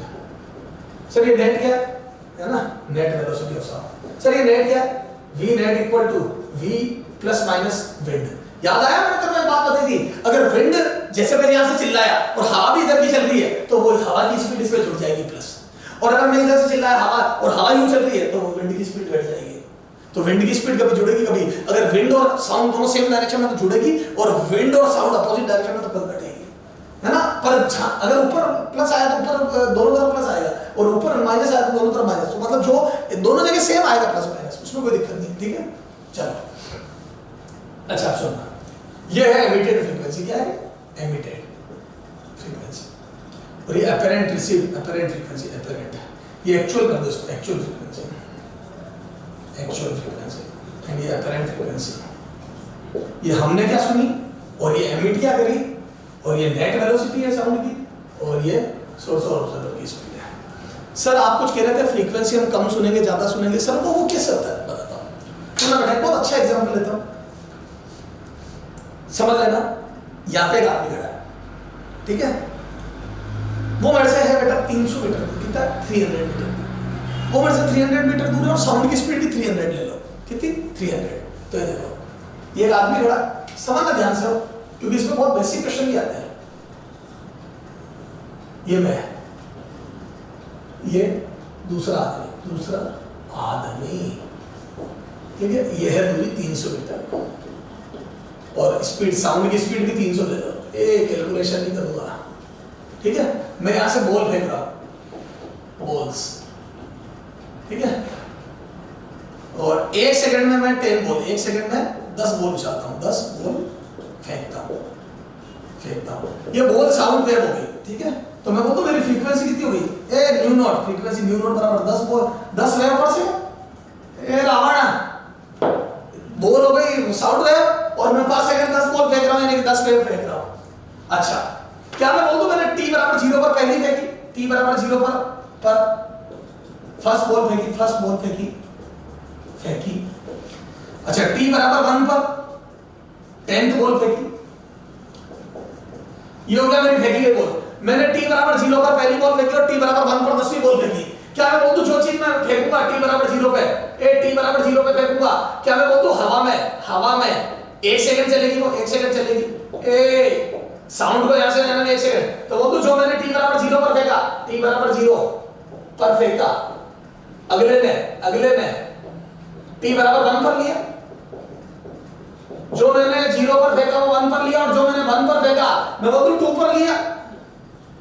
जो मैंने 0 से 1 में फेंके 10 बॉल, वो उसने 1 से 2 में रिसीव करी, लेट करी पर करी 10 की 10 लेट करी। जो मैंने 0 से 1 में फेंकी वो उसने 1 से 2 में ली, मैंने 0 से 1 में फेंकी उसने 1 से 2 में ली, मैंने 0 से 1 में फेंकी उसने 1 से 2 में ली, रिसीव लेट करी पर करी 10। तो मैं बोल दूं रिसीव फ्रीक्वेंसी तो न्यू नॉट, तो न्यू डैश बराबर 10 बॉल पर सेकंड। अच्छा सुन, कई बार बच्चों को मैं बोलता हूं जैसे मान लो मेरे से 100 दूर खड़ा है, अभी 300 मीटर है, अभी 3000 मीटर दूर खड़ा है, बताओ अब ए फ्रीक्वेंसी वही होगी। अब बच्चा सोचता सर धीरे सुनेगा, उसका रीजन अलग है, डॉपलर इफेक्ट नहीं है ये, फ्रीक्वेंसी वही होगी, एपरेंट फ्रीक्वेंसी वही आएगी जो पहले आई थी। मतलब वैसे जो तेरे 0 पर एमिट करा इस बार 3000 मीटर, तो मैं बोलूं 10 सेकंड हवा में चलेगी, और 10 सेकंड हवा में चलेगी तो जो चीज मैंने 0 पे फेंका वो मैं 10 पे रिसीव करूंगा, जो तेने 1 पे फेंका वो मैं 11 पे रिसीव करूंगा। 1 सेकंड से 10 और लगेंगे 11 पे। तो जो तेने 0 से 1 में फेंका वो मैं 10 से 11 में, ये तेने जो 0 से 1 में फेंका मैं 10 से 11 में, तेने 1 सेकंड में 10 बॉल फेंकी, मैंने 1 सेकंड में 10 बॉल रिसीव करी, अभी भी फ्रीक्वेंसी होगी हुई है। अरे बोलो फ्रीक्वेंसी में दूरी से चेंज नहीं आता बेटा, डॉपलर इफेक्ट डिस्टेंस पे डिपेंड नहीं करता, कितनी भी दूर है तो फ्रीक्वेंसी एपरेंट फ्रीक्वेंसी वैसी आएगी जैसी आनी है, ये रिलेटिव वेलोसिटी पे डिपेंड करता है। सर वो कैसे करता हूं बताता हूं, इधर देख, फिर से 300 मीटर पर, अब देखना जबरदस्त चीज, इधर देखता रहेगा, हाँ इधर देखना। अब सुनना, जो मैंने 0 पर फेंका और मान लो मैं भाग रहा हूं आगे 150 मीटर पर सेकंड से, कितने से भाग रहा हूं बेटा 150 मीटर पर सेकंड से मान लिया। तो जो मैंने 0 पे यहां पर फेंका, क्या मैं बोल दूं जो 0 पर फेंका वो t बराबर 1 पर रिसीव करेगा, क्योंकि जो पहली बॉल है जो यहां फेंकी गई वो तो अभी भी 1 सेकंड हवा में चलेगी, लेकिन जो मैंने 1 पर फेंका पता है 1 पर खुद का आ गया, तो मैं बोलता हूं मैं 1 पर खुद आ गया 150 मीटर आ गया। रोक के ढंग से देखना इसको, t बराबर 0 पर जो फेंका वो 300 मीटर दूर फेंका था मैंने, ये देख इस आदमी से 300 मीटर दूर फेंका था, तो मैं बोल दूं बॉल हवा में 1 सेकंड चली, तो जो मैंने 0 पर फेंका वो आदमी ने 1 सेकंड पर लिया, जो मैंने 0 पर फेंका आदमी ने 1 सेकंड पे लिया, और जो मैंने 1 पर फेंका जो मैं यहां था तो बोल दूं 150 मीटर बचा, तो जो मैंने 1 पर फेंका वो आदमी ने 1.5 सेकंड पर लिया, नहीं हाँ 1.5 पर लिया। जो मैंने 0 पर फेंका तुमने 1 पर लिया, जो मैंने 1 पर फेंका तुमने 1.5 पर लिया, क्योंकि मेरे फेंकने के बाद आधा सेकंड और लगेगा यहाँ, ये देख हाफ सेकंड, ये देख 150 मीटर बचा, क्योंकि मैं 150 मीटर आगे आ गया। तो मैं सुनना, मैं जैसे जैसे तेरी तरफ देख, मैं एक तो यहाँ से फेंक रहा हूँ, तूने फेंका, मैं ये 10 बॉल फेंक रहा हूँ तो तू भी 10-10 कैच कर रहा है। ए बेटा ये देख, मैं ये बॉल फेंक रहा हूँ, ये देख मैं चुपचाप खड़ा, तू चुपचाप खड़ा, 2 3 4 ऐसे, तो तू कैच करेगा यूं, लेकिन अगर मैं यूं आगे आ जाऊं तो फेंकता हूँ तो मैं तेरे करीब आऊंगा तो तू पहला दूर से कैच करेगा, फिर पास, ये जल्दी जल्दी तेरे हाथ फास्ट चलेंगे। तो मैं बोलूं जैसे जैसे मैं करीब आऊंगा तो तेरे को फ्रीक्वेंसी ज्यादा रिसीव होगी, क्यों? क्योंकि तेरे पास बॉल जल्दी जल्दी आ रही होगी, क्योंकि एपरेंट जो सेपरेशन अपना होगा घट रहा होगा, तो कम टाइम में साउंड आ रही होगी। तो क्या मैं बोल दूं कि इस बार देख तुम मैंने फेंका 0 से 10 बॉल पर सेकंड, 10 बॉल पर सेकंड, ये होगी मेरी 10 वेव, कर दे इसको 10 वेव पर सेकंड, ये मेरी होगी फ्रीक्वेंसी, ये न्यू नॉट। अब तेरी देख तेरे आधे सेकंड में, तो मैं बोलूं 20 वेव पर सेकंड आ गई, 10 वेव आधे सेकंड में यानी कि 20 वेव, तो देख तेरे फ्रीक्वेंसी डबल हो गई, तो मेरे फेंकने की और तेरे रिसीव करने की फ्रीक्वेंसी अलग अलग हो गई। तो क्या मैं बोल दूं separation is not important, relative separation is important, मतलब रिलेटिव वेलोसिटी इज इंपॉर्टेंट। तो हमारे बीच की दूरी से फर्क नहीं पड़ता है, तू चाहे 300 मीटर दूर रहे चाहे 3 किलोमीटर दूर रहे, फ्रीक्वेंसी को रिसीव करूंगा जो मैं तेरे चुपचाप खड़े रहने पे कर रहा हूं। हाँ टाइम ज्यादा लगेगा बस, मतलब यहाँ 1 सेकंड में साउंड पहुंच गई, मैं 10 सेकंड में पहुंचेगी, पर फ्रीक्वेंसी कोई रहेगी। लेकिन अगर तू मेरी तरफ भागता आ रहा तो जरूर फ्रीक्वेंसी चेंज होगी। तो तेरे को समझ में आ गया क्या इस एग्जांपल से मेरे लाल? हालांकि इतना बताने की कोई जरूरत नहीं थी, ये तो लॉन्ग टर्म में भी बताने की जरूरत नहीं होती है कि कैसे आया या क्या है, लेकिन फिर भी तेरे को थोड़ी फील आएगी ना, ठीक है, कोई बात नहीं, थोड़ा टाइम लग गया। अब देख बेटा, सर ये आप की छोड़ी बाद में बात करेंगे, अब थोड़ा सा इस पर क्वेश्चन करते हैं, इधर सुनना। ये अपरेंट फ्रीक्वेंसी सुनो, एग्जांपल 1 है ना, म्यू नॉट, ये एक सोर्स है, म्यू नॉट बराबर 1000 हर्ट्ज और ये ऑब्जर्वर है, ये भाग रहा है इधर 30 मीटर पर सेकंड से और वेलोसिटी ऑफ साउंड ले लो 330 है। तो nu dash received by source, sorry observer O, है ना ये। तो बोलो सॉल्यूशन बहुत आसान। अच्छा बता, अच्छा सॉरी प्लस माइनस। अब सुनो, यहाँ प्लस माइनस सेलेक्ट करना है, कब प्लस होगा कब माइनस, तो ये लॉजिकली सेलेक्ट करेंगे। कैसे करेंगे? लॉजिकली। सर कैसे लॉजिकली? अभी तक मैंने जो एग्जांपल दिया समझ में आ गया? कोई मेरे करीब आएगा तो मैं ज्यादा सुनूंगा फ्रीक्वेंसी, क्योंकि मेरे को जल्दी जल्दी रिसीव होगी। ऐसे ही कोई मेरे से दूर जाएगा तो याद है साउंड लेट पहुंचेगी मेरे पास। याद कर, पहले 300 से 150 मीटर टेम्परेचर, कोई मेरे से दूर जा रहा था तो 300 की जगह 450 हो जाता, तो जो 0 से 1 में एमिट करा वो 1 से तेरे पास 1 से 3 में पहुंचता या 4 में पहुंचता, तो तू लेट हो जाता, फ्रीक्वेंसी घटती। ठीक है, तो बोल दू। अब सुनो, ये देख, ये रहा ऑब्जर्वर, ये रहा सोर्स। अगर सोर्स मेरी तरफ आ रहा होगा तो बोल दू ऑब्जर्वर की स्पीड 0 ले लेना, तो न्यू नॉट ऊपर 0 आ जाएगा, ये 0 अपॉन नीचे प्लस माइनस वी सोर्स। अब बता, ए सोर्स मेरी तरफ आ रहा है, मुझे ज्यादा सुनाने का काम कर रहा है कम ज्यादा, तो मैं बोल दूं ज्यादा सुनाने के लिए नीचे प्लस लूं या माइनस, लॉजिकली माइनस। तो जैसे नीचे माइनस लोगे देखो ये फ्रीक्वेंसी बढ़ गई, जैसे आपने नीचे माइनस ले लिया तो देखो ये फ्रीक्वेंसी बढ़ गई। ठीक है, अच्छा अगर कोई दूर जा रहा है तो बोलो न्यू डैश बराबर न्यू नॉट वी और ये दूर जा रहा है तो नीचे प्लस आ जाएगा। तो जैसे दूर जा रहा है तो बोलो हमारे बीच का सेपरेशन घट रहा है, तो ये फ्रीक्वेंसी कम सुनाने के काम कर रहा है, क्योंकि दूर जाकर मेरे पास लेट साउंड आएगी, लेट आएगी तो फ्रीक्वेंसी कम रिसीव करूंगा, तो नीचे प्लस आ जाएगा। अच्छा अगर ये चुपचाप कर दूं मैं इसको भगाऊं, ए दिमाग लगा ऑब्जर्वर को उधर, तो इस बार प्लस माइनस ऊपर नीचे 0 आ जाएगा। क्यों? सोर्स नहीं चल रहा इस बार, तो ऑब्जर्वर मेरी तरफ आ रहा, ज्यादा सुनने के काम कर रहा था, ऊपर प्लस। अच्छा इधर से दूर जा रहा था तो कम सुनाने के काम कर रहा था, नीचे ये ऊपर माइनस। अरे बोलो,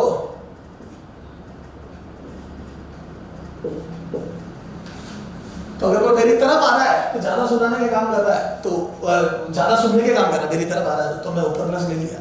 अगर मेरे से दूर जा रहा है तो कम। अच्छा दोनों चल रहे होते, ये देखो दोनों, ये दूर जा रहा है कम सुनने के काम कर रहा है, वो दूर जा रहा है कम सुनाने के काम कर रहा है, तो देखो ये दूर जा रहा है तो कम सुनने के लिए ऊपर माइनस, तो कम आ गया इफेक्ट। अच्छा वो दूर जा रहा है कम सुनाने का काम कर रहा है तो नीचे प्लस। नीचे प्लस लेने से चीज घटती है, नीचे ऐड करने से घटती है। अच्छा अगर दोनों एक दूसरे के करीब जा रहे होते तो थोड़ा रोक के देख लेना बेटा ढंग से, बहुत आसान चीज है।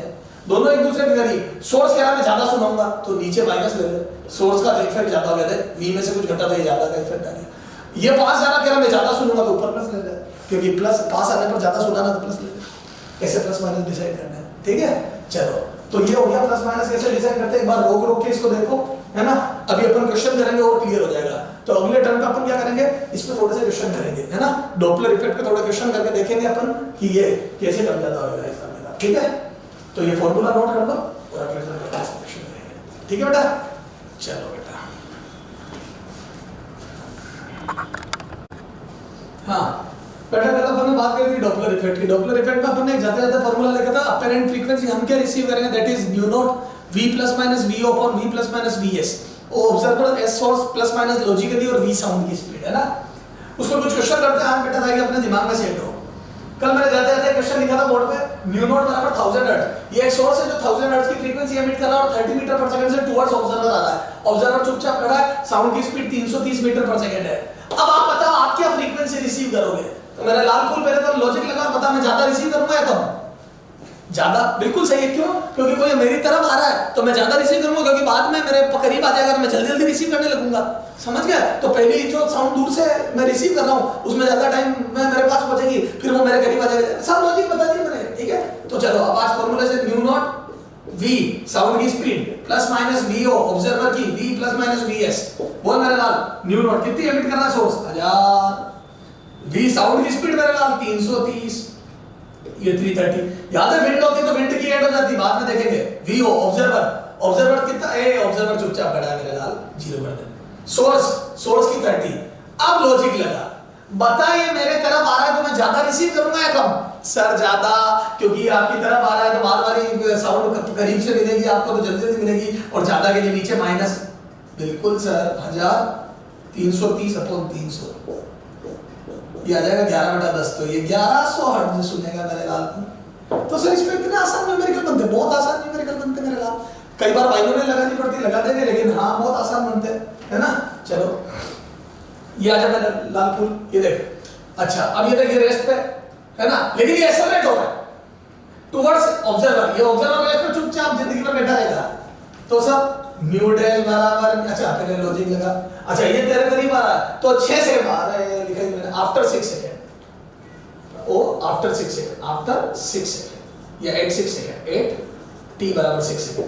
6 सेकंड पर ऑब्जर्वर कितनी फ्रीक्वेंसी रिसीव कर रहा होगा? 6 पर। तो देखो 6 पर इसकी स्पीड, सोर्स की स्पीड कितनी हो जाएगी? तो सॉल्यूशन में लिख दूं speed of source, speed of s 8t बराबर 6 सेकंड। ये इक्वेशन ऑफ मोशन, तो t बराबर 6 है, v बराबर u प्लस at, तो u0 प्लस a 5 इंटू 6, तो मेरा तो आ रहा 30 मीटर पर सेकंड। तो जब 6 सेकंड हो जाएंगे तब सोर्स की स्पीड 30 मीटर पर सेकंड हो जाएगी। तो मैं बोलूं 30 मीटर पर सेकंड से सोर्स चल रहा होगा। चलो सर ये तो बहुत अच्छी बात हुई। तो न्यू डैश बराबर ऑब्जर्वर चुपचाप बैठा है 1000, थोड़ा डायरेक्ट लिख रहा हूं बेटा, v साउंड की स्पीड 330, ऊपर नीचे 330, और सो ऑब्जर्वर चुपचाप है तो ऊपर प्लस माइनस 0 और नीचे प्लस माइनस 30। अब बता प्लस या माइनस, तो ऊपर तो 0 था, प्लस या माइनस। तो कई बच्चे बोलते हैं या हमें भी लग रहा है ये मेरी तरफ आ रहा है, तो मेरी तरफ आ रहा है तो मैं बोल दूं तेज सुनूंगा, तो ये मेरी तरफ आ रहा है तो तेज ही माइनस। तो जब कोई सोर्स मेरी तरफ आ रहा है तो मैं तेज सुनूंगा, तो नीचे माइनस आएगा मेरे लाल, तो ये माइनस, ठीक है। अच्छा तो ये माइनस, और जैसे ये माइनस लिया तो ये आ जाएगा बेटा वही 1100। तो लॉजिकली ज्यादा सुनूंगा, तो इन दो में से एक आंसर और सॉल्व करने में 1100 आ गया। कितने लोग सेटिस्फाइड इस बात से? वेरी गुड, सारे सेटिस्फाइड है। ए मेरे लाल ये आंसर गलत है। सर क्यों गलत है? देख तेरे ये बहुत सही करा, 30 मीटर पर सेकंड स्पीड दिखानी बहुत अच्छी बात है, और तेरे ये मान लिया वो मेरी तरफ आ रहा है। क्यों बेटा? ये क्या मैंने इकट्ठा करने के लिए दिया है 50 मीटर। बेटा जब मैंने डिस्टेंस ले दी ऑब्जर्वर सोर्स के बीच में, तो तू ये भी तो चेक कर कि वो 6 सेकंड में चला कितना है। तो second equation from second equation, तो वो तो s equal to ut plus half at square, ut plus half at square. तो ये देख u कितना आ गया बेटा 0 प्लस हाफ a कितना है 5, t कितना है 6 का स्क्वायर, और ये सॉल्व कर कितना है 36 में 180 का आधा 90 मीटर चल लिया। तो मैं बोल दूं 6 सेकंड में 90 मीटर चल लिया, और 90 मीटर का मतलब मैं बोल दूं क्या ये आ गया? ये बेटा 90 मीटर मतलब 40 मीटर आगे निकल गया। तो it is moving with 86 second, t बराबर 6 सेकंड, ये 30 मीटर पर सेकंड से मूव कर रहा है, and it is 840 metre away from observer and moving away from observer। तो जो तेरी सोच थी वो थोड़ी सी गलत थी कि तेरे बाय डिफॉल्ट अपनी तरफ, नो डाउट ये शुरू में अपनी तरफ आएगा, लेकिन 6 सेकंड बाद ये मेरे को पार करके भी तो जा चुका है।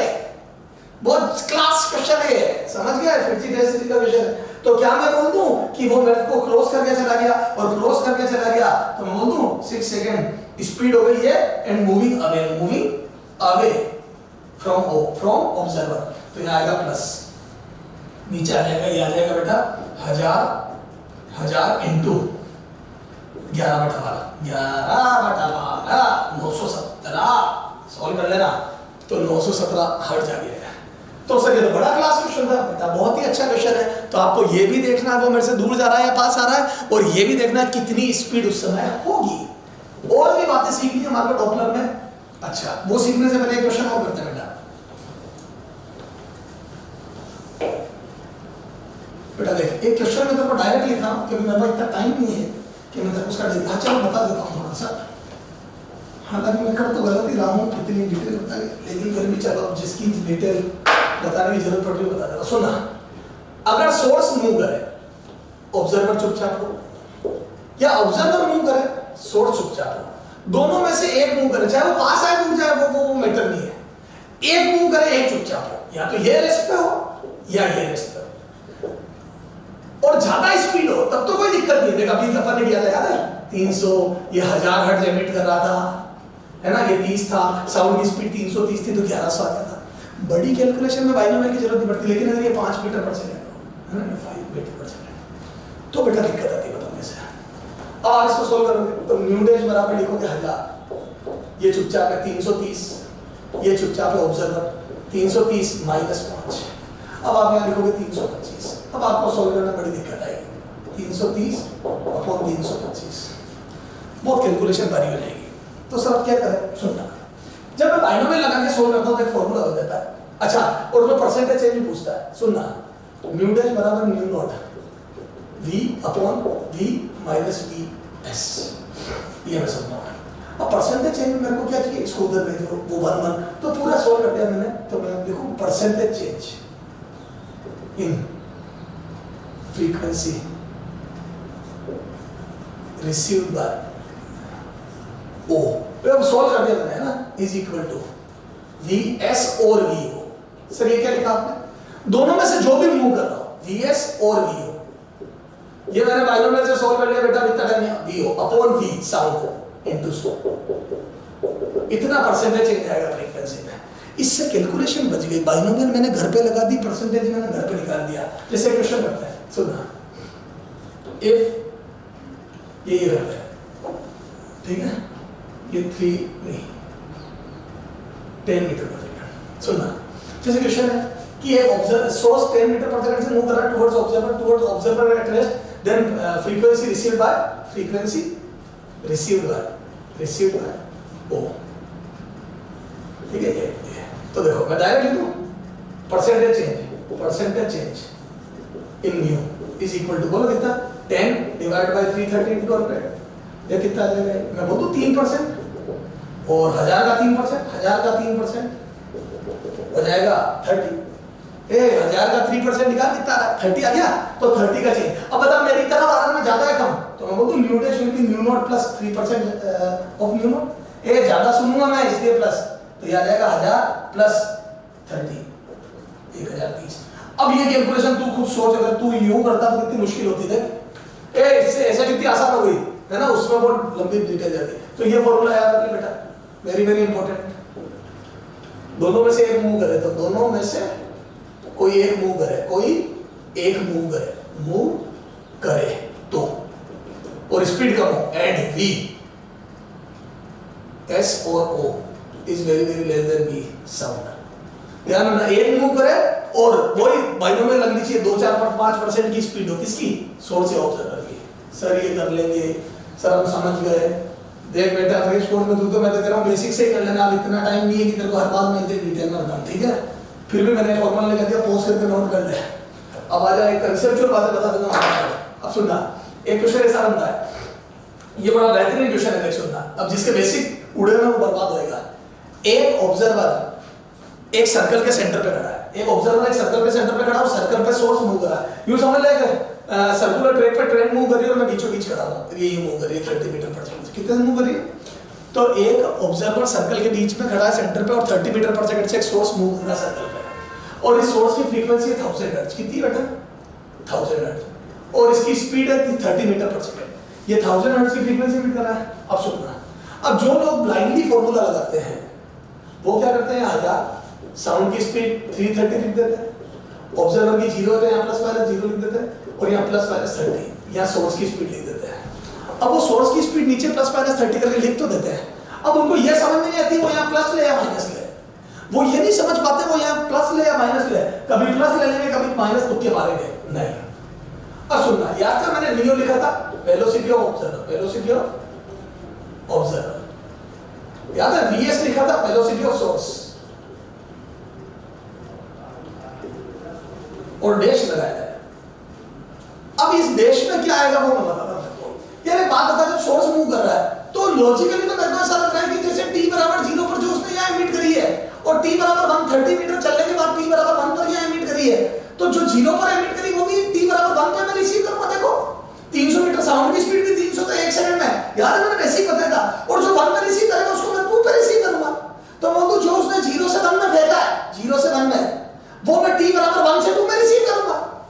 ये मेरे लाल, यहां से भी 1 सेकंड लगेगा, यहां से भी 1 सेकंड लगेगा, पहुंचेंगे तो जो तूने 0 से 1 में फेंका है वो मैं 1 से 2 में रिसीव करूंगा। तो मुझे तो ऐसा लग रहा है कि मेरे को फ्रीक्वेंसी वही रिसीव होगी, तो न्यू डैश बराबर न्यू नॉट ही आनी चाहिए। लॉजिकली या बेसिकली या बेसिक से या कंसेप्ट से जो तेरे 0 पर रिसीव करा वो भी मेरे पास 1 सेकंड बाद पहुंचेगा, जो तेरे 1 पे करा वो भी 1 सेकंड बाद पहुंचेगा। ये नहीं कि तू जो 0 से 1 में फेंकेगा वो मैं 1 से 2 में रिसीव करूंगा। मेरा तो अनुमान यही बोलता है कि आप जो 1 सेकंड में फेंकेंगे वो मैं 1 में रिसीव करूंगा, मतलब आपके द्वारा फेंकी गई और मेरे द्वारा रिसीव गई फ्रीक्वेंसी वुड बी सेम। और बिल्कुल ये बात सही है। तो सर मेरे फॉर्मूले से क्यों नहीं आ रही है, बताता हूं। क्योंकि इस फॉर्मूले में जो वेलोसिटी ऑफ ऑब्जर्वर और वेलोसिटी ऑफ सोर्स होती है वो होती है along line joining O and S। वो जो होती है वो O और S को ज्वाइन करने वाली लाइन के अलोंग होती है। Along line joining O and S, O और S को मिलाने वाली लाइन के अलोंग होती है। जो ऑब्जर्वर और सोर्स की वेलोसिटी होती है वो अलोंग OS होती है, चाहे ऑब्जर्वर की वेलोसिटी हो चाहे सोर्स की। सर इस पे अब देखो सर इससे इसका आंसर आ जाएगा, बिल्कुल आएगा। देख ये O रहा ये S रहा, तो तुम जब भी सर्कल पे घूमोगे तो आपका O और S वाली जो लाइन होगी OS लाइन वो होगी ये, और इस वेलोसिटी के जब कंपोनेंट करोगे ये 90 डिग्री का एंगल होगा। देखो तो आपकी जो स्पीड होगी वो टेंजेंशियल होगी और आपकी लाइन हमेशा सेंटर से गुजरेगी, तो कंपोनेंट हमेशा cos 90 0 आएगा। तो मैं बोलूं this is 30 cos 90, 30 cos 90 degree. अब राइट हो गया, क्रॉस राइट में बदल गया और ये 30 cos 90 हो जाएगा, तो क्या मैं बोल दूं ये 0 हो जाएगा और ये 0 होते ये बना जाएगा। बोलो तो ये 1000 की 1000 फ्रीक्वेंसी आप रिसीव करोगे। क्लियर है? चलो आ गया। अब ये देख इसमें सर एक क्वेश्चन और करा दो ना सर, मजा आ जाएगा। ये देख ये ऑब्जर्वर ये सोर्स जैसे मैंने दे दिया इधर को 40 मीटर पर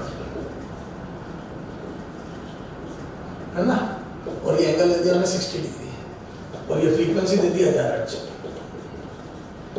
है ना, और वेलोसिटी ऑफ साउंड दे दी मैंने तेरे को 320 मीटर पर सेकंड, और मैंने बोल दिया nu dash received by O is equal to what. ठीक है चला जाए। तो क्या मैं बोल दूं ये न्यू डैश बराबर आ जाएगा बेटा 1000 V वही 320 ऊपर 0 ए बायोलॉजी 0 नीचे 320।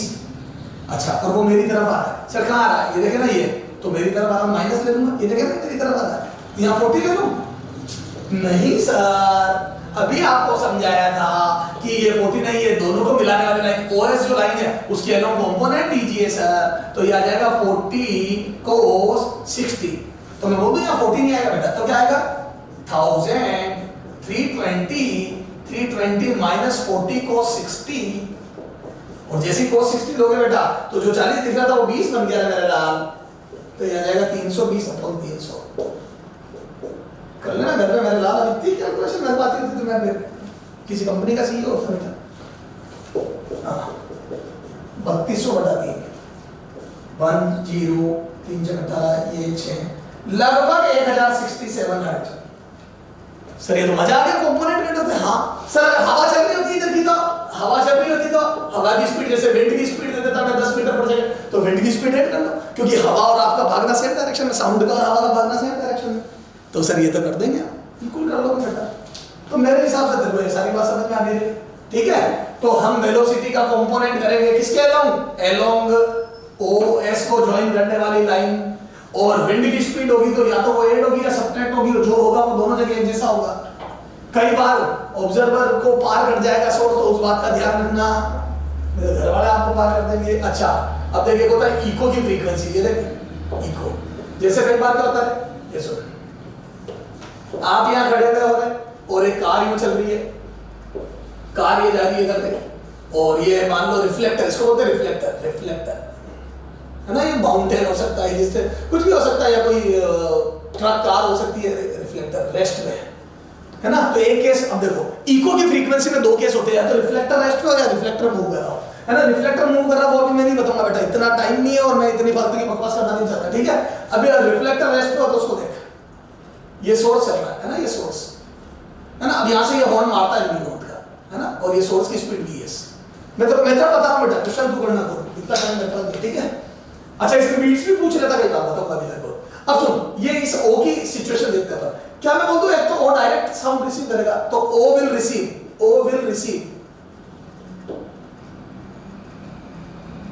Receive two frequency, one nu dash direct और वो होगी less than nu naught. Sir ji कैसे? क्योंकि डायरेक्ट की बात करूंगा तो इट इज या source is moving away from the observer.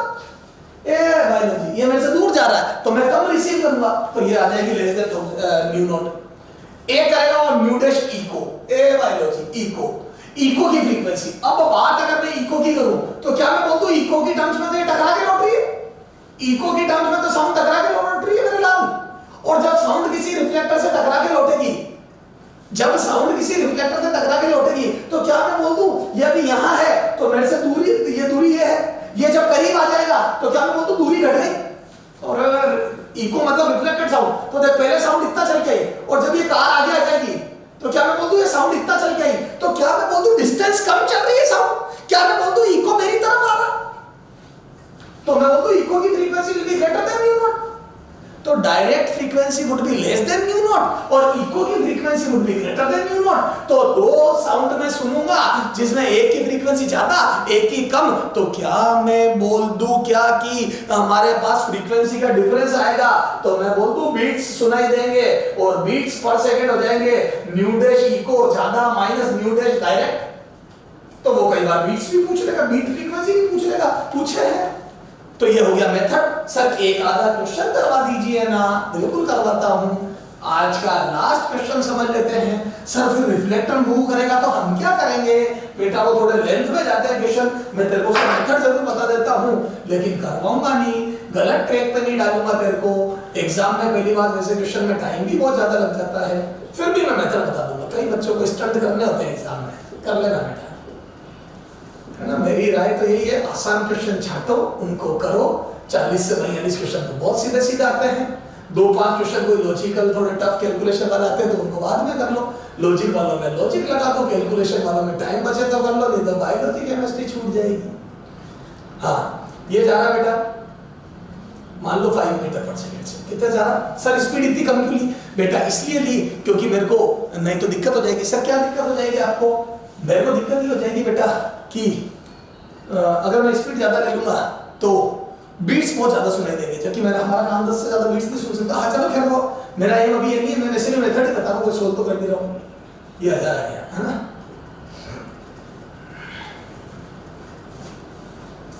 ठीक है,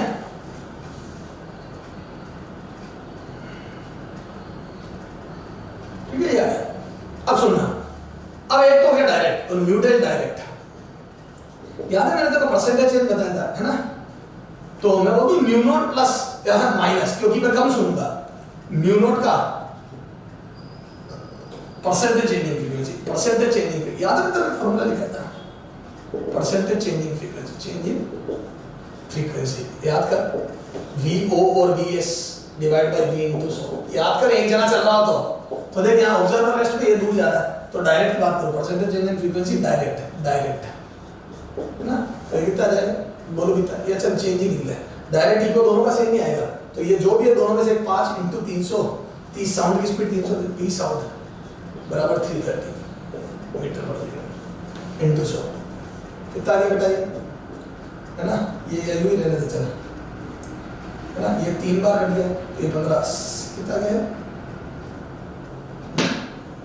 1.5% है ना, 1.5%। अच्छा इसकी फ्रीक्वेंसी 1000 हर्ट्ज है, तो मैं बोल दूं direct nu dash direct will be new not minus new naught का 1.5%। बोलो कितना जाएगा? 1000 माइनस 1000 का 1.5% कितना क्या बेटा? ये 15। तो बोल दूं क्या? ये आ जाएगा 985 हर्ट्ज। ये भी ज्यादा है बेटा, ये यहाँ पे भी कम कर दो, ये 100 ही कर दो, है ना। ये 100 कर लो, ये 100 का 1.5% कितना जाएगा बेटा?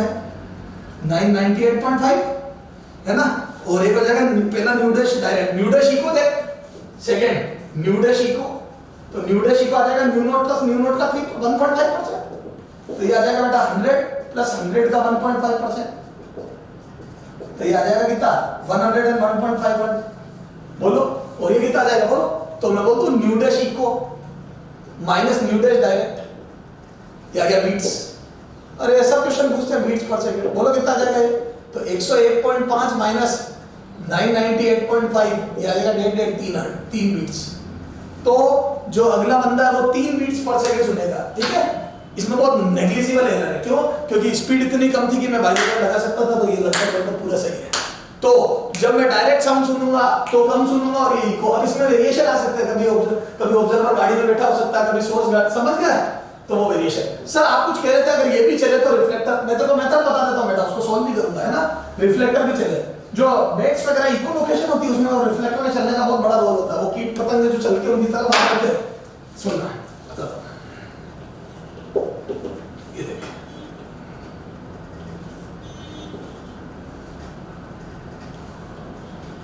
चल इसको भी इसमें बिठा दे, कुछ भी कर देंगे। अगर ये भी चल रहा हो, है ना, वी है ना, वी यू ले ले इसको, यू है ना, और ये गाड़ी चल रही बीच से। अब देख मैं डायरेक्ट साउंड तो क्या सुनूंगा, 1000 हर्ट्ज सुनूंगा, क्योंकि मैं भी चल रहा हूँ गाड़ी भी। एक तो डायरेक्ट जो जैसे मैं हॉर्न बजाऊंगा तो एक तो डायरेक्ट सुनूंगा 1000, तो direct nu dash direct is equal to nu naught, ठीक है। ये तो हो गया था। अब होता है न्यू डैश इको। अब सुनना ध्यान से हो। अब देख ऑब्जर्वर ये रहा, सोर्स भी ये रहा। तो पहले तो मैं इसको क्या करूंगा, स्टेप वन रिफ्लेक्टर को सोर्स मानूंगा, रिफ्लेक्टर को एस मानकर सुनी गई उसके द्वारा सुनी फ्रीक्वेंसी न्यू1 निकालूंगा। ये देखो, ये है ना, ये यहां से गिरी, ये न्यू1। तो जो रिफ्लेक्टर है उस पर गिरने वाली फ्रीक्वेंसी न्यू1 कैलकुलेट करूंगा, न्यू1। तो ये जो गाड़ी है ये आगे जा रही है, इससे जो फ्रीक्वेंसी गिरी न्यू1 वो कैलकुलेट करूंगा। उसके बाद ये जो रिसीव करेगा, है ना, उसको वापस रिफ्लेक्ट बैक कराऊंगा न्यू2, ठीक है, ये न्यू2। तो पहले जो रिफ्लेक्टर है उसको न्यू1 रिसीव करूंगा, फिर उसको सोर्स मान के न्यू2 दूंगा। क्योंकि देखो इको जब आएगा वो जाएगा, टकराएगा और आएगा, तो पहले तो लेगा और फिर मुझे देगा। तो देखो निकालूंगा तो न्यू1 कितना आ जाएगा बेटा, तो न्यू1 के लिए मैं बोलूं इसको सोर्स मान दिया, रिफ्लेक्टर को सोर्स, तो इसको सोर्स माना पहले स्टेप में, तो न्यू1 बराबर न्यू0 और मैं देने वाला हो गया, ठीक है। सॉरी पहले इसको सोर्स ऑब्जर्वर मान के, है ना, ऑब्जर्वर मान के को ऑब्जर्वर मान के उसको रिसीव करूंगा उसके द्वारा। तो न्यू डे बराबर ऑब्जर्वर, तो मैं बोलूं v साउंड की स्पीड, इसको ले ले v डैश, है ना, v डैश ले ले इसको, ये इसको रेस्ट कर देता है, इसको रेस्ट कर देता है, ठीक है। v और इसको ऑब्जर्वर माना मैंने, तो और ये ज्यादा सुनेगा तो ऊपर प्लस u अपॉन v, इसको रेस्ट करना ज्यादा हो जाएगा। तो बोल दूं उसके द्वारा सुनी गई फ्रीक्वेंसी, तो इसको ऑब्जर्वर मानूंगा, मैं करीब जा रहा हूं तो मैं ज्यादा सुनूंगा, v plus u by v, है ना ये।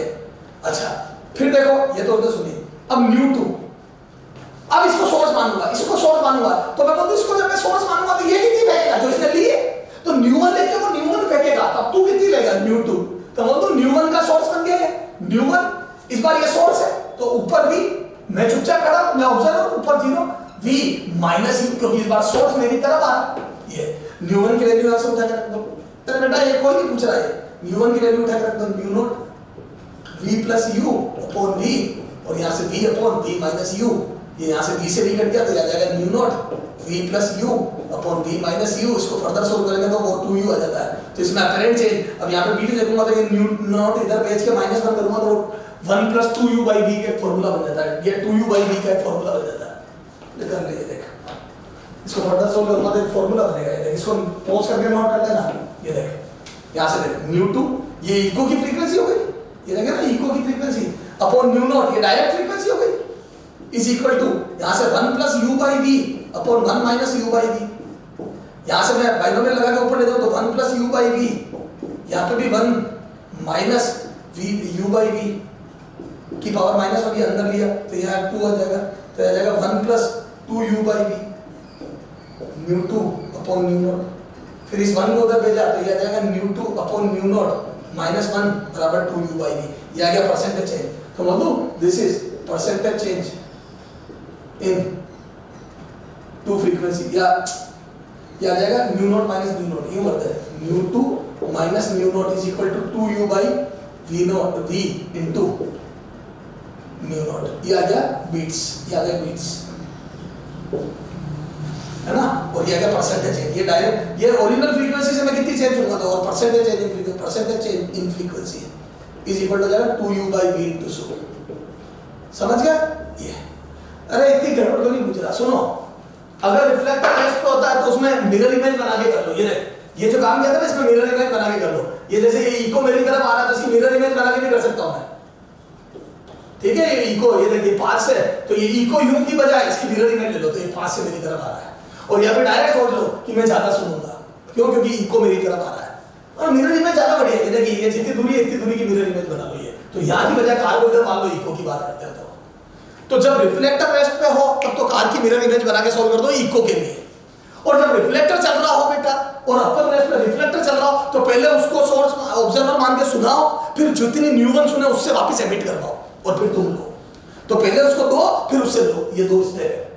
इसको सोल्व करते हैं तो एक फॉर्मूला बन जाता है, क्या, अगर कार रेस्ट पे है और रिफ्लेक्टर मेरी तरफ आ रहा है, जैसे हमारी कार खड़ी और ट्रक मेरी तरफ आई है, तो मैं जो सुनता हूं, तो मैं जो फ्रीक्वेंसी चेंज सुनता हूं इको की, वो आती है 2u/v, क्या आती है 2u/v इंटू 100 इतनी। बीट्स कितने सुनता हूं 2u/v इंटू न्यू नॉट, ये रख ले 2u/v इंटू न्यू नॉट, तो बीट्स सुनता हूं। और परसेंटेज चेंज इन फ्रीक्वेंसी जो सुनता हूं मैं, जो एपरेंट फ्रीक्वेंसी में परसेंटेज चेंज सुनता हूं वो सुनता हूं 2u/v इंटू 100, ठीक है। या तो ये दो फॉर्मूले याद रख ले, ये किताबों में डायरेक्ट लिखे हुए मिलेंगे तेरे को, this is percentage change and this is beats, है ना, ये याद रख ले। अब बेटा आप डॉपलर के क्वेश्चन करो, पूरी वेव के क्वेश्चन करो, आपसे लगभग सारे हो जाएंगे 100%। सिर्फ अभी आप interference of between two sound wave छोड़ देना, वो मैं अभी आगे पढ़ाऊंगा तेरे को, बाकी गारंटी ले रहा हूं 100% क्वेश्चन हो जाएंगे। तो आप एसएचएम और इनके क्वेश्चन करो, है ना, बिल्कुल बढ़िया बेसिक लेवल के, नीट लेवल के करो, आपसे सब हो जाएंगे, ठीक है। अभी थोड़ा सा एसएचएम के क्वेश्चन मैं बाद में डिस्कस करूंगा आपसे, ठीक है। अब अगला अपन चालू करेंगे वेव ऑप्टिक्स, उस वेव ऑप्टिक्स में अपन इंटरफेस बहुत डिटेल में पढ़ेंगे, ठीक है बेटा। बेस्ट ऑफ लक, ओके बेटा, बाय।